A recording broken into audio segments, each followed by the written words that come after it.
Foi. Oi, tudo bem? Eu sou Raulino Júnior e você está assistindo ao Sem Edição, conteúdo audiovisual do blog Desde que eu me entendo por gente. Nós estamos na nossa 5ª temporada e eu estava já vivendo de saudade deste espaço aqui, porque é um espaço que eu gosto muito, em que eu converso com pessoas interessantes e conheço um pouco de suas histórias.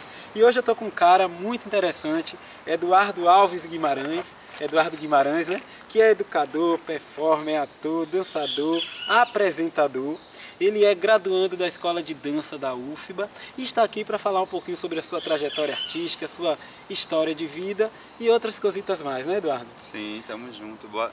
Salve a todos aí e vamos aí nessa conversa. Vamos lá, desde já eu agradeço a sua presença aqui no Sem Edição, muito obrigado.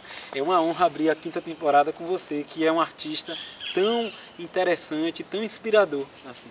Muito obrigado pelo convite, eu acho que projetos como esse, o seu, que é dar visibilidade para pessoas e trazer esses nomes e de uma certa forma colocar aí em diálogo todos nós, é muito importante, principalmente nos dias de hoje, que a gente vive aí, né? Uma era de violência muito pesada e de apagamento, né, histórico, então a gente tem que se evidenciar e eu estou muito feliz de estar aqui e muito obrigado. Que massa.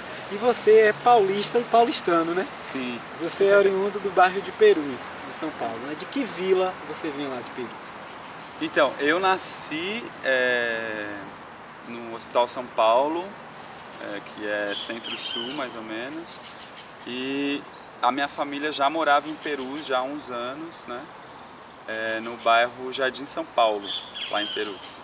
E aí eu me criei lá até os 6 anos de idade e depois eu fui para Vila Caiúba, que é outra vila lá de Perus, que é um bairro bem grande da zona noroeste de São Paulo, que é extremo noroeste, fica ali no meio da Serra da Cantareira, Parque Estadual do Jaraguá, Parque Anhanguera, então é um bairro cercado de um cinturão verde que tem muita coisa lá pra gente sacar.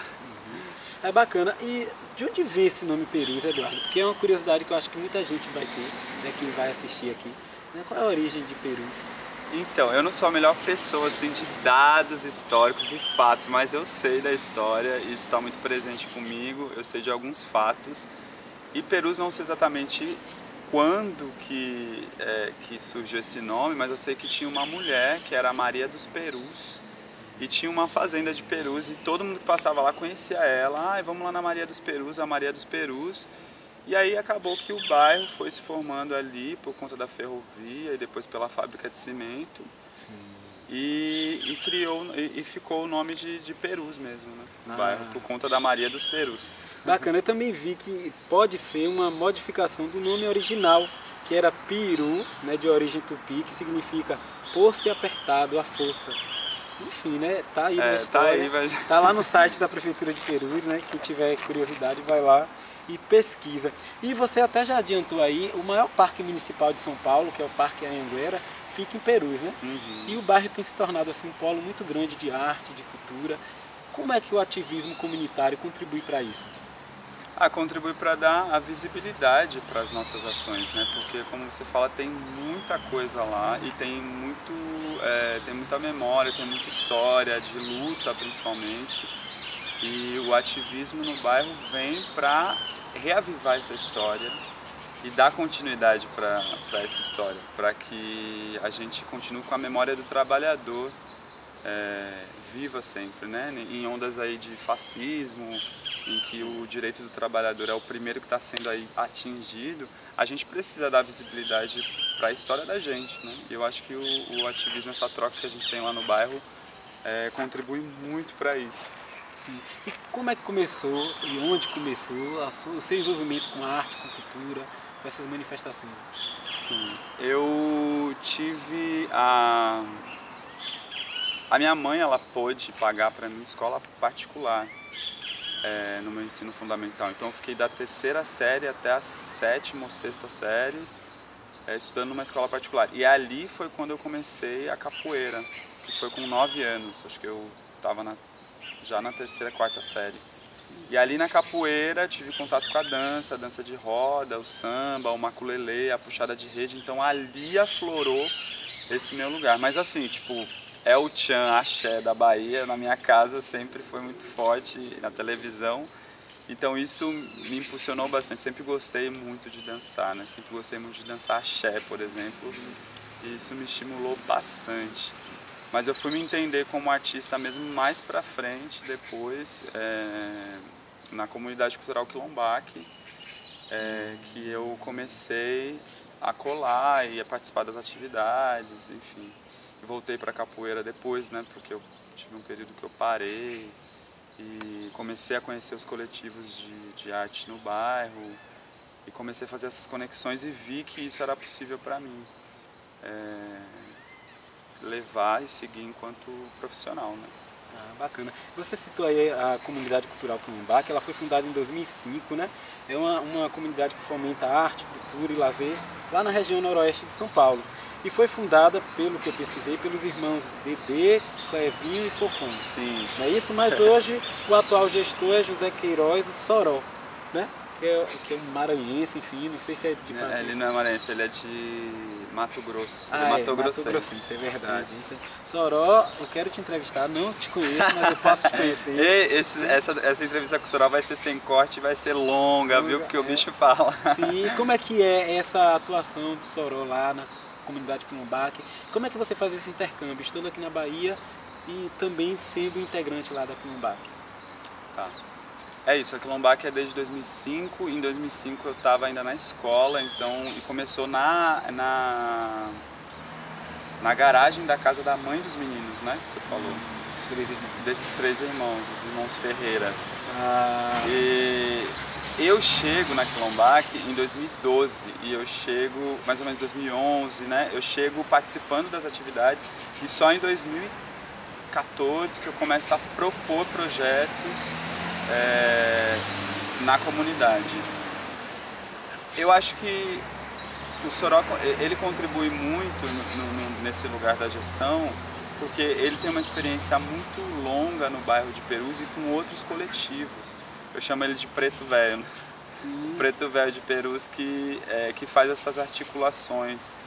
E na verdade a gente tem um lance lá de uma gestão colaborativa e coletiva, que todo mundo faz de tudo um pouco, então desde limpar o banheiro até o financeiro e propor coisa, articular projeto. E hoje a gestão na verdade é o Soró, mas muito o Fofão e o Dedê, mas a gente não pode deixar de lembrar, até por conta das contradições que a gente tem dentro dos nossos próprios movimentos, que as mulheres sempre foram muito presentes e fizeram aquilo acontecer. Então Janice e Priscila e muitas outras mulheres que não dá nem para me ficar falando todas para não esquecer o nome, sim, contribuem para a gestão daquele espaço e contribuem para o desenvolvimento, transformação daquilo, para que aquilo seja realmente de fato um espaço acolhedor e que... Enfim. Sim, e quais são as atividades que vocês desenvolvem lá, assim, efetivamente, que você lembra, assim, 2, 3? Então, lá é um espaço que está aberto a outros coletivos, né? Um espaço independente que sempre procura abraçar projetos dentro do bairro e construir junto, nessa onda de colaboração mesmo, sim, né? Uhum. Então, ele está sempre aberto a atividades, mas posso destacar agora as mais importantes, por exemplo, da Uniafro, que está usando espaço. A Uniafro é um projeto do Douglas Belchior, né? E que tem vários polos pela cidade de São Paulo, e lá Quilombaque é um dos polos que abraçou esse projeto e que está lá desenvolvendo essa atividade com jovens, que é a preparação para o vestibular. Fora isso tem capoeira, tem yoga, tem shows, enfim, tem N, né, atividades lá que acontecem e que é muito o que os coletivos trazem, né? E isso que é legal, porque é uma coisa que, se não fosse o coletivo, é um espaço que não existiria. Então, ele proporciona isso. Proporciona né? isso, ajuda, né? E tem a agência também que o Soró gerencia, que é a agência Queixada, e que tem o projeto de interesse do território, né? Da paisagem e tal. que inclusive o Sorol pode até falar melhor quando você for lá em Perus entrevistar ele, mas que está pensando nessa perspectiva do turismo de resistência, pensar o território enquanto museu, as pessoas enquanto essas obras em processo, vivos, né? E então vai ter até agora, em abril, no final de abril, a Trilha da Memória, ressignificação de espaços de luta, que é uma trilha que a gente faz da Quilombac para a antiga fábrica de cimento de Perus e as ocupações, a casa de hip hop, tem a casa Canhoba também. Ah, sim, eu vi. E a biblioteca, enfim, é um bairro que ele é nutrido por esses coletivos e pelo diálogo, por essa rede. Que é conhecido até como Beco da Cultura, né? Que é o Beco da Cultura. E uma conexão que a gente tem não só lá na zona noroeste de Perus, mas é uma conexão que a gente tem com outros coletivos da cidade de São Paulo, que é o movimento cultural das periferias, que em 2016 conseguiu efetivar o projeto de lei de fomento à periferia. Ah, que bacana. Depois de muita luta, que a gente chama de jornadas de lutas periféricas, então o movimento de hip hop mais o movimento cultural da periferia, que é formado por diversos artistas e coletivos da cidade de São Paulo, se uniram e entraram nesse processo aí de construir uma lei para ter um recurso mesmo para essas atividades, para esses espaços na periferia. Muito bacana, velho. Isso é importantíssimo. E você também integra o núcleo dos Pernaltas do Orum, do Bloco Afro e Lu Obadimi. Como é que você chegou a esse bloco? Bom, em 2012 eu trabalhava na Fundação Casa. Eu era funcionário público, teve uma época. Quando eu estava me formando no Senac como ator, técnico ator, a Fundação Casa que pagava o meu curso. E eu quero até voltar um pouco para poder até falar sobre isso, que foi lá na Fundação Casa, porque lá no Senac eu despertei essa coisa da técnica de ator e consegui entrar em contato com algumas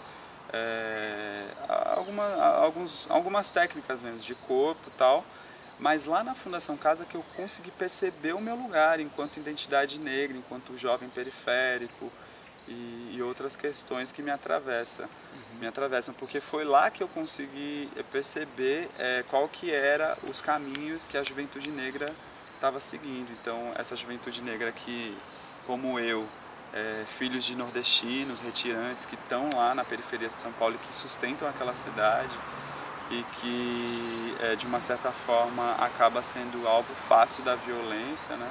Então isso me despertou um lugar para pensar outras possibilidades de mundo. E aí foi quando eu chego na Quilombac e foi quando eu entro em contato com outros coletivos da cidade.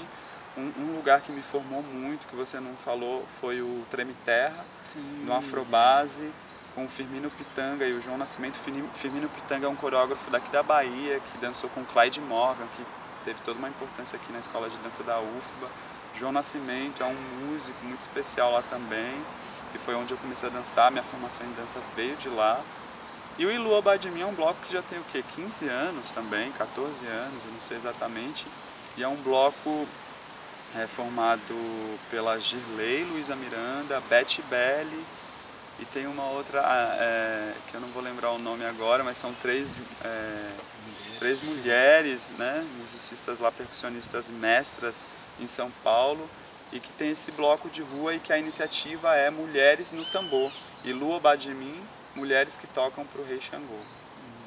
E aí eu cheguei nesse bloco como fulião mesmo, vendo elas saírem no carnaval, toda sexta e domingo de carnaval, e era muito fantástico para mim, porque eu vi aquela imagem daquelas mulheres todas tocando, e os dançarinos na frente puxando, trazendo essa simbologia dos orixás, e as pernas de pau, que são os Pernaltas do Orum, que tem a coordenação da Mafalda Pequenino, que é uma artista muito querida para mim também, e que foi em 2015 que eu entrei, que eu ingressei no bloco, no desfile da Elza Soares. Foi a homenagem que elas fizeram para a Elza, inclusive que a Elza saiu no cortejo com a gente, e eu saí de malandro, e foi uma experiência incrível para mim. Foi assim que eu cheguei no Ilu Obadimi, que esse ano eu saí, foi uma homenagem linda que o Ilu fez para o movimento negro, né? Vozes Negras Templos de Alacan, que Alacan quer dizer aliança em Yorubá, E nós, os Pernaltas do Ouro, homenageamos o movimento negro. E eu escolhi uma personagem que foi a Márcia Pantera, uma drag negra de São Paulo, mas que tem uma repercussão nacional. Sim, bacana. E você mora em Salvador agora, né? Você desde julho de 2016, você mora em Salvador, né? Vai completar 3 anos agora. Sim. Né? E essa vinda para cá foi por motivo de estudos? Foi pelo seu ingresso na escola de dança na UFBA? Sim, se não fosse a Universidade Federal da Bahia, eu acho que eu não conseguiria me manter aqui em Salvador. Eu vim para cá em Salvador a primeira vez em 2014. Eu fiquei no Santo Antônio, ali do Carmo, hospedado lá, na casa de uma menina chamada... ela é amiga de um amigo, do Dedê, que é lá da Quilombac. É a... eu vou lembrar o nome dela, meu Deus. Daqui a pouco você vem. Daqui a pouco eu lembro. E aí eu fiquei hospedado na casa dela, ela tinha acabado de se formar aqui na escola de dança. E ali no Pelourinho, véspera de carnaval, verão, né, toda aquela efervescência que é Salvador no verão. E a escola de dança da FUNSEB também ali, com os cursos de férias. Então aquilo tudo mexeu muito com o meu corpo, mexeu muito com a minha cabeça. E eu projetei assim, vou morar em Salvador, quero vir estudar na UFBA, porque ela me falou, a Paulinha Carneiro me falou da UFBA, e a UFBA estava passando por, tinha passado por umas reformas, atualizações no currículo, e isso me interessou muito. Então foi uma das coisas que em 2014 eu vi que eu queria vir para cá. E aí em 2016 eu consigo vir para cá pelo Enem, e claro, pela minha família, que me deu todo o apoio. Tá tudo lá em São Paulo, Tá né? tudo lá em São Paulo, aqui eu não tenho ninguém em Salvador. E ao chegar aqui, foi quando você criou, junto com o Bruno Novaes, o Negras Utopias? É isso? Então, o Negras Utopias, quando eu cheguei aqui, eu não conhecia ninguém, comecei a fazer esses vínculos, construir essa rede. E uma das pessoas que eu encontrei aqui foi o Bruno Novaes, que é do interior de São Paulo, que é de Bragança. E ele, depois do nosso primeiro semestre, que a gente apresentou no painel performático as nossas, não digo espetáculos, mas eu acho que o nosso resultado do processo, do primeiro semestre. E aí foi quando eu vi, falei, eu quero fazer alguma coisa com esse brother, eu gosto muito do que ele traz enquanto qualidade de corpo, que ele tinha de discurso também, né? E aí foi quando eu lancei uma proposta para ele, que era inicialmente da gente poder falar sobre os nossos afetos e sobre negritude. Homoafetividade e negritude, na verdade. E a gente começou a pensar Negras Utopias como esse lugar que a gente poderia compartilhar as nossas experiências. E aí foi daí que surgiu Negras Utopias, que é um trabalho de experimentos performáticos, e que a gente está pensando essas relações, né, atravessadas de gênero, sexualidade, e a gente faz performances em alguns lugares, e também acabou que a gente fez um seminário performático depois e convidou vários artistas e acabou atravessando as linguagens e fazendo uma discussão muito maior, que foi bem legal. Em 2017, e agora em 2018 a gente ainda vai fazer uma apresentação agora na Mostra Subversiva no Gamboa, de estéticas urbanas, que inclusive Bruno está produzindo isso. A gente já fez essa performance em vários lugares, em Belém do Pará, no N-Art, a gente levou ela para um congresso em Manaus, que foi o congresso do ANDA. A gente fez o Latitudes Latinas lá no Plataforma, a gente levou para o Sarau da Onça em Sussuarana. Então a ideia era pensar nesses espaços e pensar esse lugar da masculinidade, do homem negro e dos afetos também, né? E de pensar outras possibilidades, como é que a gente aqui, se afetando, consegue projetar essas negras utopias, que são esses lugares para a gente de novas perspectivas, sabe? De masculinidade. Bacana. E já que a gente falou da UFBA, Eduardo, assim, como é que é a academia? Porque a academia às vezes tende a ser muito conservadora, né? Como é que a escola de dança da UFBA, ela acolhe essas novas manifestações da dança, né, que a gente tem visto aí, né? Eu estou me referindo ao passinho, ao estileto, enfim, essas danças que têm relação étnico-racial, com identidade de gênero. Isso é discutido aí dentro ou a academia finge que isso não existe? Então, eu acho que eu entrei numa época na UFBA bem legal, que é essa abertura que a escola de dança tem para essas questões. Eu acredito que tem muito a avançar, mas eu sou um afortunado de estar aqui na escola de dança. Eu tinha muita resistência assim, com a universidade, porque eu vinha desse lugar das danças negras, das danças populares, e não me via na universidade, não me via representado nesse pensamento contemporâneo de dança. E quando eu chego aqui, eu entendo que dança, o corpo, o estudo do corpo, a dança contemporânea, ela está muito mais ligada a processos internos. Ou seja, aqui a escola de dança, ela não está no currículo dela preocupado em pensar disciplinas de dança, tipos ou técnicas de dança, métodos de dança específicos. Ela está pensando mais o corpo enquanto processo, e que a dança é essa extensão do corpo, a gente poderia dizer que essa expressão do corpo a dança seria. Porém, a gente sabe que, principalmente aqui, né, em Salvador, né, a cidade onde mais tem negros fora da África, e o Brasil, pensando na formação do nosso povo, e que a gente tem uma lei, né, 10.639 a 11.000, que eu não vou lembrar agora, que fala da obrigatoriedade do ensino da história africana e afro-brasileira e indígena aqui no Brasil, por conta da colonização. Então, a gente sabe que é uma problemática desde lá, enraizada, e que vem também por essa catequese, vem também por um lugar de corpo, que vem também por esse lugar da subjetividade, da arte. Então, a arte foi um jeito de colocar, enraizar no corpo das pessoas essa estética padrão europeia, que até hoje vigora. Então, se a gente for pensar a escola de dança num projeto político-pedagógico, é muito bem estruturado, só que na prática tem muitas contradições e muitas coisas ainda que precisa avançar, principalmente nas questões étnico-raciais. Pensar essas questões étnico-raciais não como tema ou como eventos, mas como estrutura mesmo do projeto político. Como que a gente pensa isso no currículo de um curso todo afro-referenciado? E quando eu falo afro-referenciado, é pensar questões indígenas e também pensar questões de acessibilidade, pensar questões de gênero, sexualidade, porque a gente é isso tudo atravessado. E tudo começa pelo corpo. E eu acho que tem que ter linhas de pesquisa, tem que ter mais cotas para professores. Quando eu falo que chego numa época boa, é porque em 2016 teve um movimento de cotas para professores, que entrou a professora Marilza, entrou o professor Dene, entrou o professor Fernando. E é muito pouco, porque se a gente pensa em lugar de fala de pessoas negras, Marilza, professora Amélia, professor aí que está como substituto do Balé Jovem, que é o Matias Santiago, Então, ainda falta pensar essas representações, sabe? A gente tem o professor Edu, que é um professor também deficiente físico, que está aí, e também é muito importante a gente pensar sobre isso, e a escola não está bem estruturada sobre isso. Então, acho que tem muitos avanços, não se pode negar. A escola de dança é a primeira escola do Brasil e do mundo a ter um doutorado em dança. As outras escolas que têm doutorado é particular, ou doutorado, quem quer fazer doutorado em dança vai para as artes cênicas.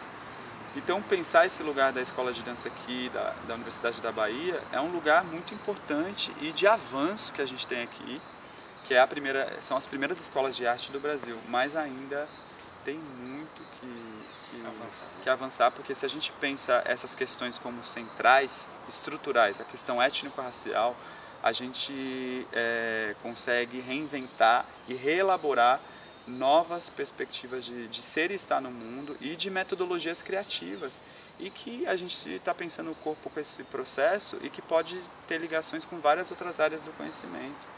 Não é uma coisa que está aqui fechada em dança. Então, quando a gente está pensando em dança, a gente não está pensando no passinho, que é importante sim, né? E eu acho que cada vez mais os estudantes estão trazendo essas questões para dentro da escola, como você falou, o pagode baiano, o passinho, o funk, o estileto, os estudantes estão trazendo isso, sabe? Mas, ao mesmo tempo, como é que isso pode ser colocado mesmo na questão estrutural para a gente poder, enfim, olhar com isso, para ter mais autonomia, de poder criar novas possibilidades aí. Beleza. E você faz parte de um grupo aqui, né, o Gira, né? Que vocês discutem essas questões, assim, o que é o Gira? Porque o Gira que eu pesquisei era outro Gira. Tá. Gira é um grupo de pesquisa acadêmica, afro-referencial, então está pensando essas questões étnico-raciais. É um grupo formado por estudantes da graduação, pós-graduação, mestrado e doutorado. E ele é um grupo daqui da escola de dança e ele surgiu em 2017, se eu não me engano, na coordenação aí de professora Amélia Conrado, Marilza, Dene Neves e professor Fernando Ferraz. E ele surgiu nessa perspectiva mesmo, né, da gente pensar as nossas questões a partir de um viés central e não referenciando outro, mas a partir do nosso corpo, do nosso fazer. E, enfim, teve várias atividades do Gira Filosófico, inclusive vai ter uma agora, na próxima semana, sobre danças indígenas e racismo. Então vão ter pessoas que estão aqui dentro da universidade e que não estão dentro da universidade, então é esse diálogo, né, entre comunidade e outros polos de produção de conhecimento, que é importante a gente quebrar esse lugar de a universidade é a única que produz conhecimento, e não, a gente produz conhecimento. Se não fosse a gente, a universidade não existiria. Então, como que é pensar essas questões descentralizado, sabe? Como é pensar, a gente não está com o Grupo Gira querendo pensar um conhecimento universal, muito pelo contrário, a gente quer pensar as alteridades, a gente quer pensar as diferenças, o lugar de cada um, e que todos os lugares são centros, todos os lugares produzem conhecimentos e saberes, e que ainda hoje, pela academia, a escola de dança, eu falo pela escola de dança, mas pela academia, é visto como menor, diminuído, folclórico. E não o folclórico, por exemplo, das danças folclóricas de uma pessoa que está lá na comunidade falando, afirmando esse lugar da dança folclórica. Mas esse lugar da dança folclórica que é diminuído, né, e pejorativo na academia, por esse pensamento branco aí. Então, e você lembra o que significa Gira? A sigla de Gira? Você lembra? Não é uma sigla, porque gira é a gira, é a roda, é o movimento. Lento. Aquela coisa do samba de roda, a gira. Bacana, interessantíssimo. E você falou aí dessa questão da academia ser detentora do conhecimento, né? Se colocar assim. E você hoje faz parte de um programa, o Campus em Ação, né? Que é um programa da TV Cultura, que tem como objetivo veicular produções audiovisuais de estudantes de todas as universidades do Brasil, que é uma forma também de fazer com que esse conhecimento chegue a mais pessoas. É bem interessante. Eu quero saber como é que você... Porque a TV Cultura lançou essa chamada para novo apresentador em fevereiro de 2018. Eu lembro disso porque eu compartilhei bastante nas redes. Então, como é que você ficou sabendo disso? E como que foi saber que foi selecionado? Essas duas perguntas em um. Então, como eu falei, o Ilu Obadim, esse ano, a gente estava lá homenageando o movimento negro e a gente estava nesse processo de criação, e a Mafalda Pequenino, que é a coordenadora dos Penaltas do Orum, ela entrou para o Quintal da Cultura, que é aquele programa infantil, e ela faz a Ofélia.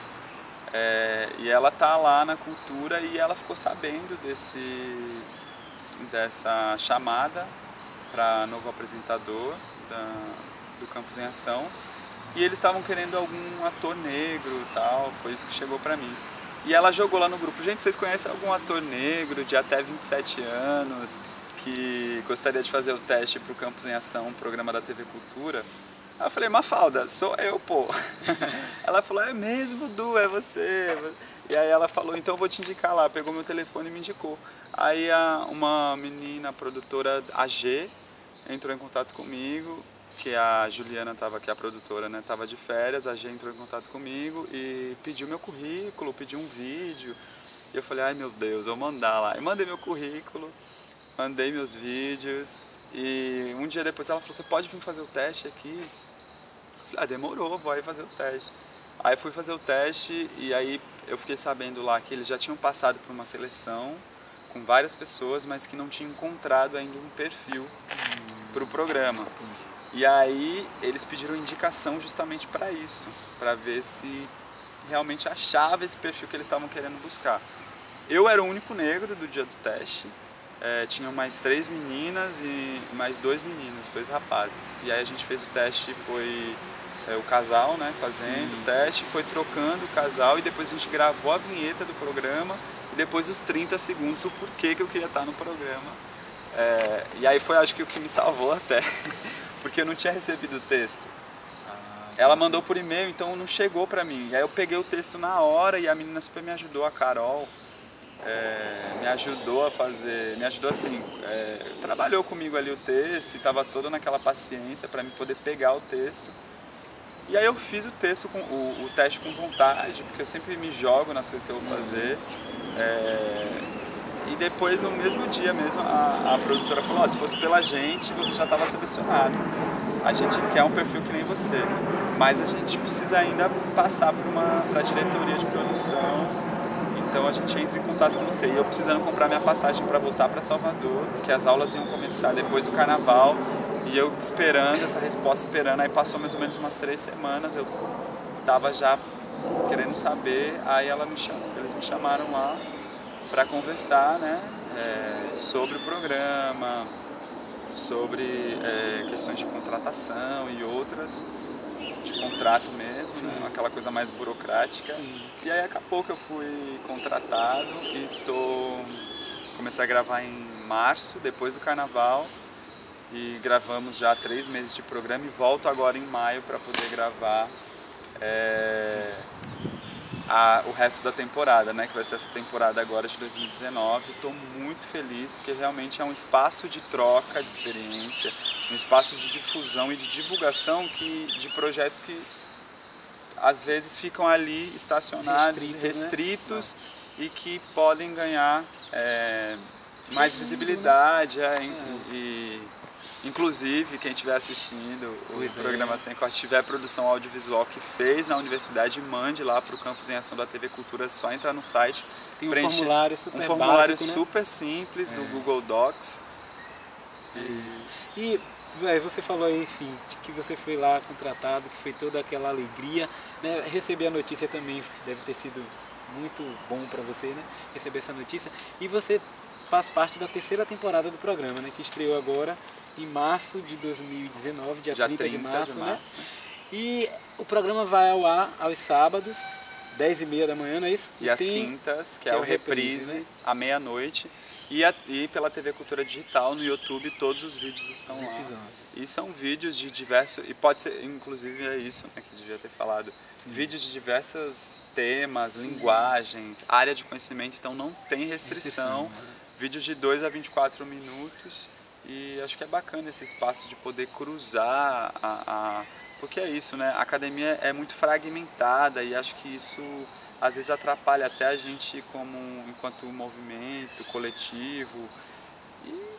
Porque a vida é atravessada, a vida não é fragmentada. Sim. É importante a gente entender cada área, mas é importante também a gente entender como que isso se cruza e contribui.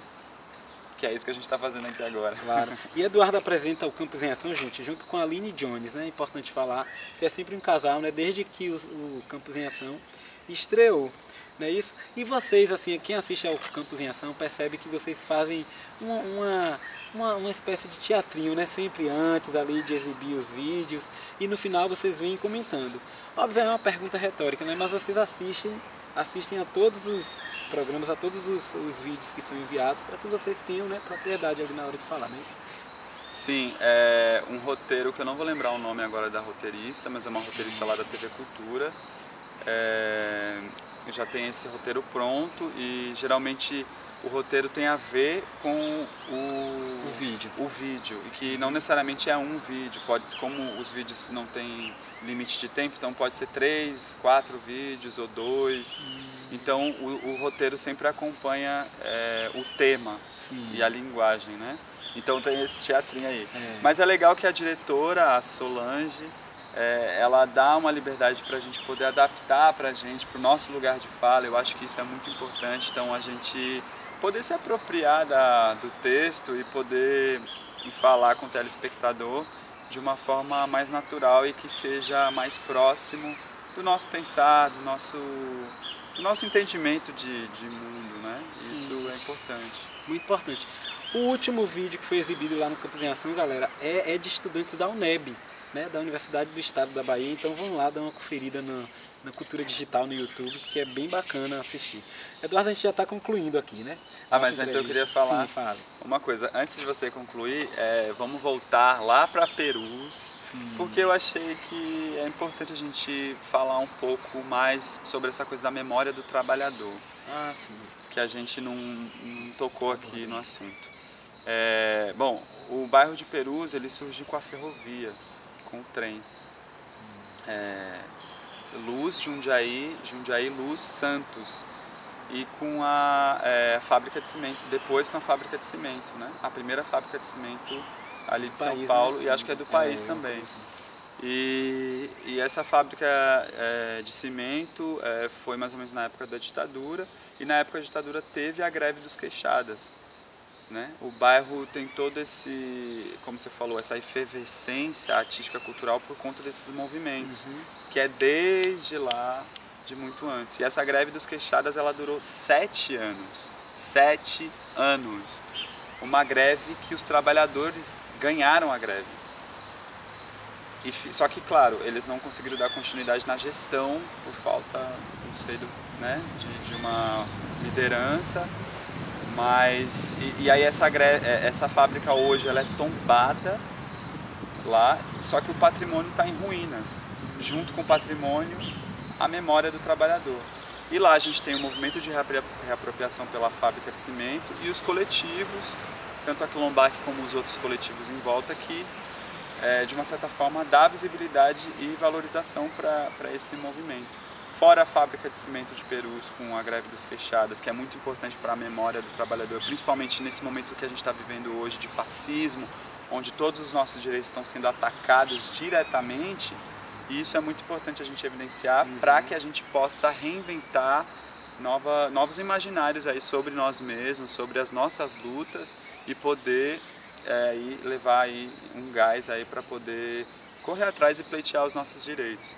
Fora isso, a gente tem lá a vala comum da ditadura, que é no cemitério Dom Bosco, que inclusive está dentro dessas trilhas que eu falei, lá da agência Queixada, e a gente faz essas trilhas com a galera, enfim, nos projetos. E a vala de cimento foi a vala de cimento, a vala comum da ditadura foi a vala que no governo da Erundina, no ano que eu nasci, 90, 91, abriu a vala e lá foi encontrado várias ossadas de vários corpos indigentes que até hoje tem ossada lá que não foi identificada. Então isso é muito importante a gente falar e evidenciar, porque tem muitos corpos ainda, memórias de um tempo que parece que está muito presente ainda, né? Essa referência à ditadura militar como uma coisa boa que estão jogando aí pra gente. Não, a gente tem que dar referência a esses outros movimentos. Fora isso, a gente tem o Pico do Jaraguá, e que lá tem as aldeias indígenas, que é a Tecoaitu, que é um movimento de indígenas ali que já estão num lugar de urbano, mas que tem a sua própria cultura ali, o Guarani, né? E que é muito importante para a gente esse diálogo e essa força, porque eles estão em terras guaranis, né? Jaraguá, Anhanguera são nomes indígenas. Sim. E eles estão sendo despejados, eles sempre passaram por processos de reintegração de posse, eles vivem lá com um saneamento básico muito ruim, e estão na resistência lá e estão fazendo vários movimentos na cidade de São Paulo para garantir esses direitos, então é importante. Então, se você for sacar aí Perus aí nas redes, saca também o movimento lá dos indígenas do Jaraguá. É a firmeza permanente. A firmeza permanente, né?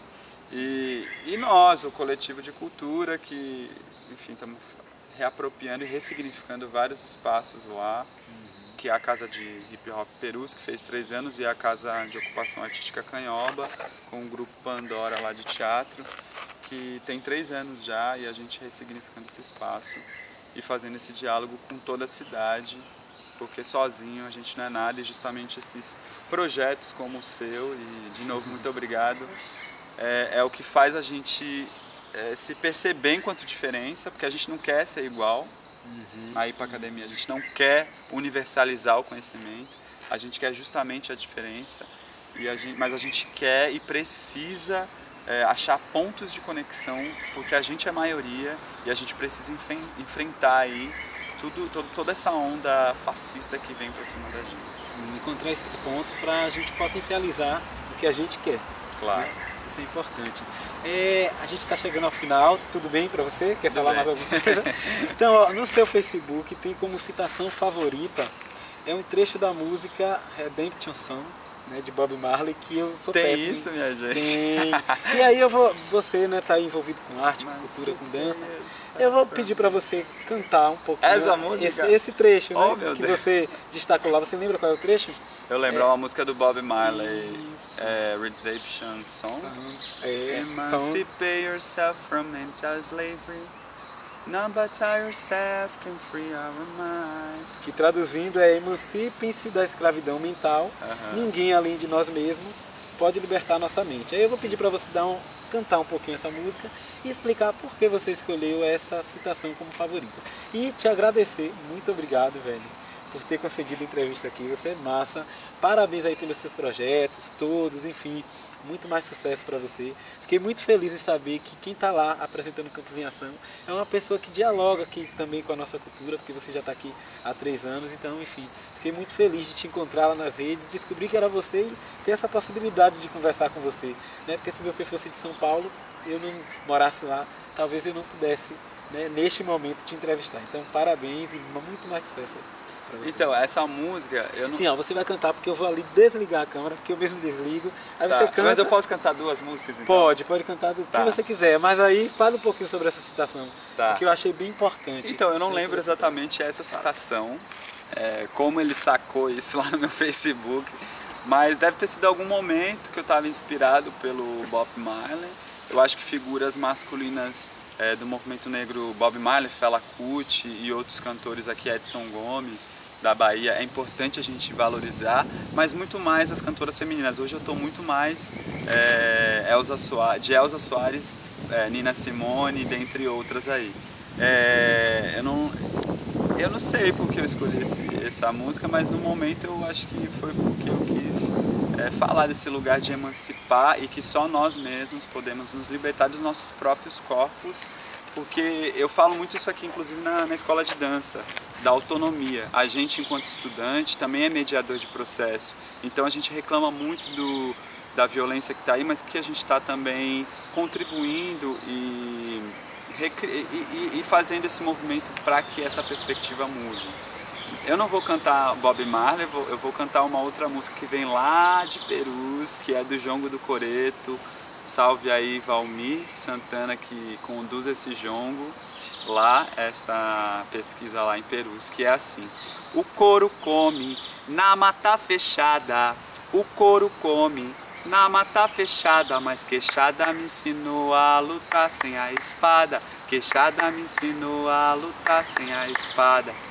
Hoje é firmeza permanente, hoje é firmeza permanente, essa é nossa história, o canto de nossa gente, essa é nossa história, o canto de nossa gente. Cachoeira!